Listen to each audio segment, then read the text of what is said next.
அண்ணா IAS academy சாதனையாளர்களின் சங்கம்.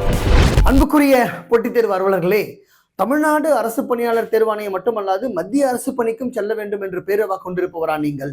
உங்களுக்கு railway துறையில, அதுவும் நம்ம இந்தியாவினுடைய மிகப்பெரிய பொதுத்துறையாக விளங்குகின்ற ரயில்வே துறையில் பணியாற்ற வேண்டும் என்று சொன்னால் அற்புதமான வாய்ப்பு. 31ஆம் தேதி ஒரு அறிவிக்கையை நம்ம ரயில்வே துறை வெளியிட இருக்கின்றது. 31st January 2026 அன்னைக்கு ஒரு அனௌன்ஸ்மெண்ட் வரப்போகுது. என்னன்னா, ஆர்ஆர்பி குரூப் டி போஸ்ட்ல வேகன்சிஸ் வரப்போகுது. இந்த குரூப் டின்றது என்னன்னா, ஆர்ஆர்பி மத்திய அரசு பணினாலே ஹிந்தியில் எக்ஸாம் எழுதணும், இங்கிலீஷ்ல எக்ஸாம் எழுதணும் அப்படின்னு இல்லை. இந்தியாவினுடைய 15 மொழிகளிலே அந்த தேர்வு வைக்கப்படுகிறது. அதுவும் தமிழ்லையும் நீங்க எழுதலாம் அப்படின்றது தான் இதுல இன்னொரு சிறப்பு அம்சம். அந்த லாங்குவேஜ் அப்படின்னு ஒன்று இல்லாம வெறும் ரீசனிங், மேக்ஸ், ஜென்ரல் அவேர்னஸ் இதை பற்றி மட்டுமே அடிப்படையாக கொண்டு இந்த தேர்வு நடத்தப்படுவது மற்றொரு சிறப்பு அம்சம். இதுல கம்ப்யூட்டர் பேஸ்டு டெஸ்ட் சிபிடி மெத்தட்ல ஏற்கனவே நம்ம டிஎன்பிசி படிச்சுட்டு வர்றதுனால நாள்தோறும் சிபிடி எழுதி வர்றதால இது இன்னும் மிகப்பெரிய ஒரு அட்வான்டேஜ். ஸோ அதெல்லாம் உள்வாங்கி நம் மாணவ கண்மணிகள் இன்னும் சிறந்த முறையிலே ரொம்ப விரைவாக ஒரு மத்திய அரசு பணியிலையும் அவங்களை சென்று அமர வைக்கும் என்ற நல்லெண்ணத்தின் அடிப்படையில் ஆர்ஆர்பி என்று ஒரு பேட்ச் நம்ம அனௌன்ஸ் பண்றோம் குரூப் டிக்காக. அது February 1ஆம் தேதியிலிருந்து தொடங்க இருக்கின்றோம். இப்போ லாஸ்ட் டேட் அதுக்கு அவங்க சொல்லியிருக்காங்க 2nd March 2026. மார்ச் மாதம் 2ஆம் தேதி வரைக்கும் லாஸ்ட் டேட் அதுக்கு வந்திருக்கா அப்படின்னு சொல்லியிருக்காங்க. ஸோ குரூப் டி போஸ்ட் வரப்போகுது. அதில் எத்தனை லாங்குவேஜில் எழுதலாம், என்னென்னலாம் சிலபஸ், அதுக்கு எதை படிக்கணும், ஸோ அந்த அடிப்படையில் ரொம்ப எளிமையான ஒரு அறிவிப்பை உங்கள்கிட்ட கொண்டு வரதிலே மிகுந்த மகிழ்ச்சி அடைகின்றோம். வாங்க, 10ஆம் வகுப்பு படித்திருந்தாலே போதும் ரயில்வே துறையில் வேலை. இதுதான் இந்த பேட்சோட ஹெட்லைன். 10ஆம் வகுப்பு எஸ்எஸ்எல்சி பாஸ் பண்ணிக்கிறேன் சார், நான் வந்திருக்கா ரயில்வேல வேலை செய்யலாம், கன்ஃபார்ம் வேலை உண்டு. குரூப் டி போஸ்ட்டுக்கு உங்களை கொண்டு போய் சேர்ப்பதற்கு நம் பயிற்சி மையம் தயாராக இருக்கின்றது. என்ன படிக்க வச்சா போதும், என்ன நம்ம ப்ராக்டிஸ் கொடுத்தா போதும், அதுதான் யோசிக்கிறோம். இதில் நமக்கு நோட்டிஃபிகேஷன் வரப்போகிற நாள் அப்படின்னு பார்த்தோம்னாக்கா 31/1/2026 அவங்க சொல்லியிருக்காங்க. ரிவைஸ்டு டேட்டில் நோட்டிஃபிகேஷன் அனௌன்ஸ் பண்ணியிருக்காங்க. வந்தக்கா 19/1/2026 அன்னைக்கு ஒரு நோட்டிஃபிகேஷன் ரயில்வே போர்டு வெளியிட்டிருக்காங்க. அதில் 31ஆம் தேதி கொண்டு வந்துருவோம் அப்படின்னு சொல்லியிருக்காங்க. இதுக்கு 2 மார்ச் 2nd March 2026 2 March 2026 அப்படின்றத அவங்க அப்ளை பண்ணக்கூடிய லாஸ்ட் டேவா அப்படின்னு கொண்டு வந்துருக்குறாங்க.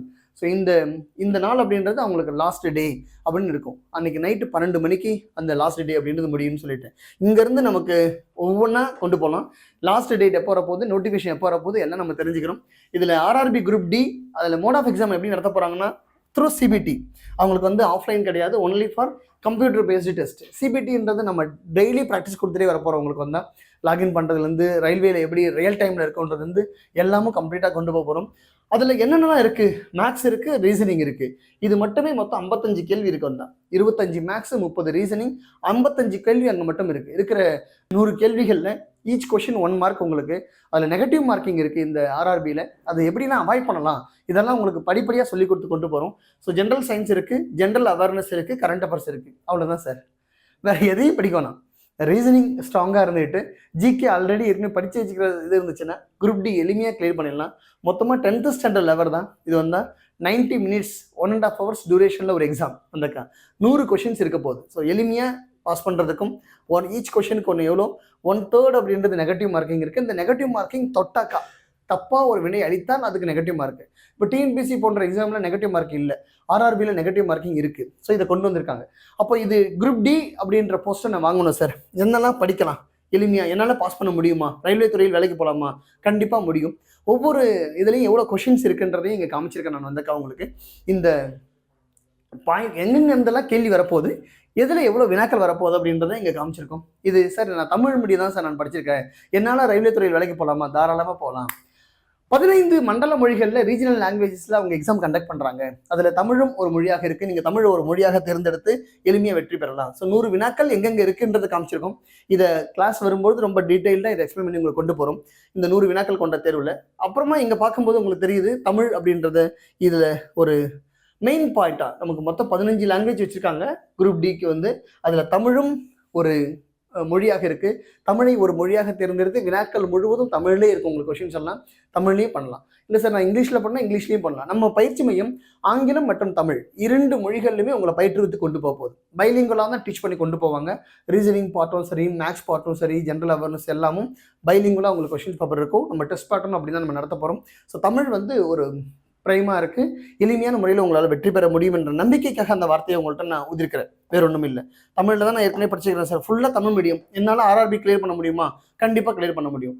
இப்போ இதுக்கான சிலபஸ் உங்களுக்கு எது எதில் எவ்வளோ கொஷின்ஸ் இருக்குது அப்படின்னு போட்டிருக்கோம். மேக்ஸ்லேருந்து 25 கேள்வி இருக்குது. மேக்ஸோட டாபிக் பாருங்கள், ரொம்ப சிம்பிள் டாபிக். 10 டாபிக் கொடுத்துருக்காங்க. எல்லாம் டிஎன்பிசியில் படித்த டாபிக் தான். டிஎன்பிசி ஒரு எக்ஸாம் ப்ரிப்பேர் பண்ணால் போதுங்க, அடுத்தடுத்த எக்ஸாமுக்கு எல்லாமும் அதே சில பாடம் அறிவு தான். கல்வி என்பது அப்படியே பெருசாக வளரக்கூடிய ஒன்றாக இருந்தாலும் தலைப்புகள் என்பது சுருங்கக்கூடிய ஒன்று தான். இந்த ஒரு கட்டுப்பாட்டுக்குள்ள அடைக்கலாம். இதுதான் சிலபஸ் அப்படின்னு சொல்லிட்டு கேள்வி அங்கேருந்து நமக்கு வரப்போகுது.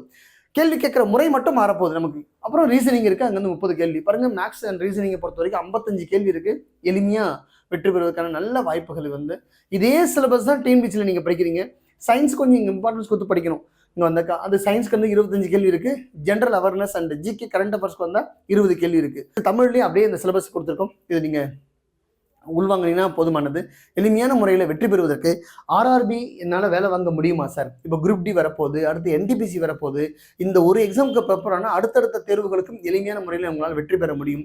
எளிமையாக வெற்றி பெற்று அரசு உத்தியோகத்துக்கு, மாநில அரசு பணி மட்டுமல்லாது மத்திய அரசு பணியில் செல்வதற்கு நான் ஆயத்தமாக இருக்கிறேன்னு சொன்னால் வாருங்கள், பயிற்றுவிப்பதற்கு நாங்கள் தயாராக இருக்கின்றோம்.